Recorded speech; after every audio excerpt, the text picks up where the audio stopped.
Igazeta o baba benu sabeji. Ego setimu unuri setita po benu saye. Olo serio imana kokia ibika yawo Almighty. Olo serio imana kokia igiwe yawo Alpha and Omega. Usana yao baba beni mare seno. Igazeta benu yo. Igazeta o baba benu sabeji. Ego setimu unuri setita po benu saye. Olo serio imana kokia ibika yawo Almighty baba. Olo serio imana kokia igiwe yawo Alpha and Omega. Usana yao baba beni mare seno. Bano yite bite ya we Ema kona ya robo we o we ne dekpe ne de na pe o yo we no segete na me mu ai mi oba na ya ki we no sanira te me te ne kogo u bolo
Don't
about your goodness in the midst of the congregation. I will tell about your goodness in the midst of the congregation. How many I go fit talk for all the good things wey this God dey do? 25 years ago, people complain I good for nothing child. Dispose of this child, madam. Dispose of this child, madam. Throw away this child. This child is nothing but a problem child. Dispose of this child will not bring you any good at all. My parents looked up and said, how can I do this evil? How can I throw away my child? No, I cannot throw away my child. The Lord has smiled on me, He has taken away that curse. He has given me a new name, Jehovah has given me a new song. He has given me a new name, Almighty has given me a new song.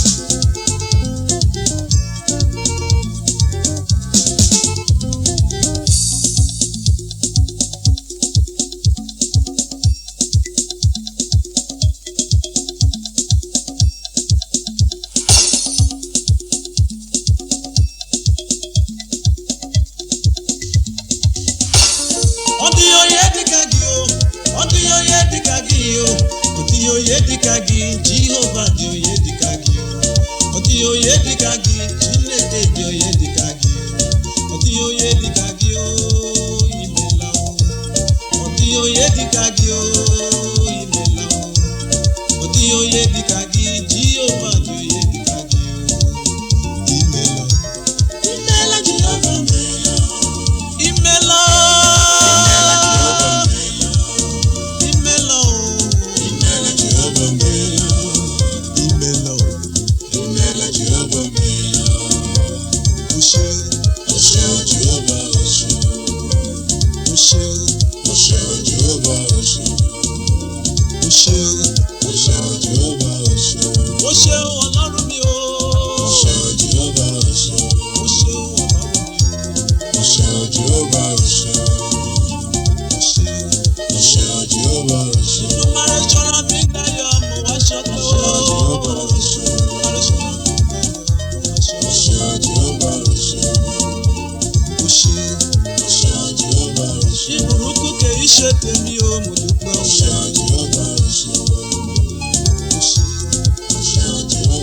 ìbànújẹ́ kò sí lára mi o,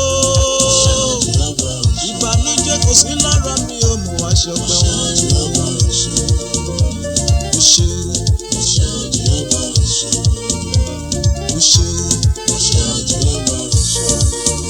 Urese,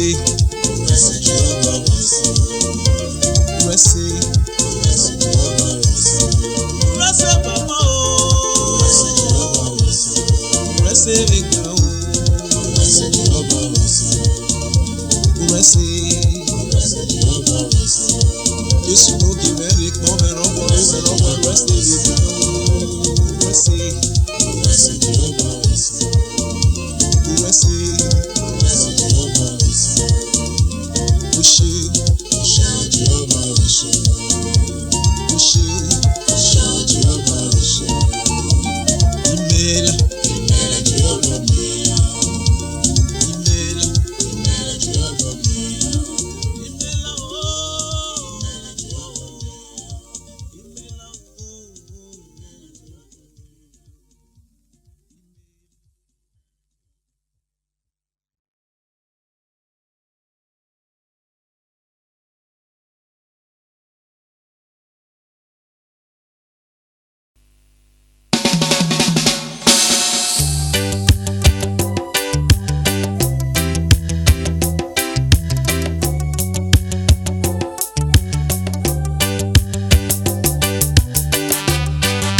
boye go Monsvera me mi otoe Obiere no rewebo is through my connection Mami bogi onya me ni o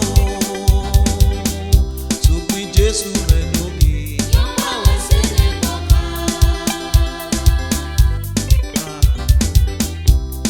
Akmoga we mi no ma o ya akpo maka owe akpa weri me o ha me genje jole one o Imoto no fini Monsvera me mi otoe Obiere no reko is through my connection Mami bogi onya me ni o So kwi Jesu me nogi I Jesu me Opuyi me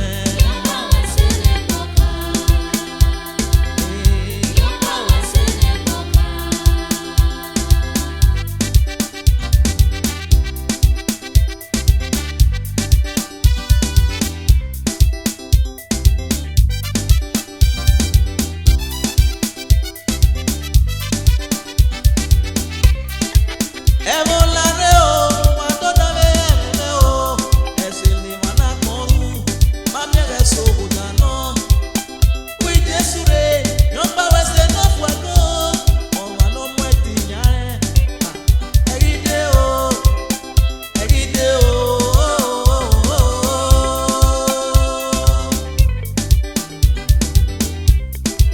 Wayelare, wadona me ememe o Esini mana koru, mami reso udano Wapuyire, yomba wese no fuego Oma no mweti nyare Eride o,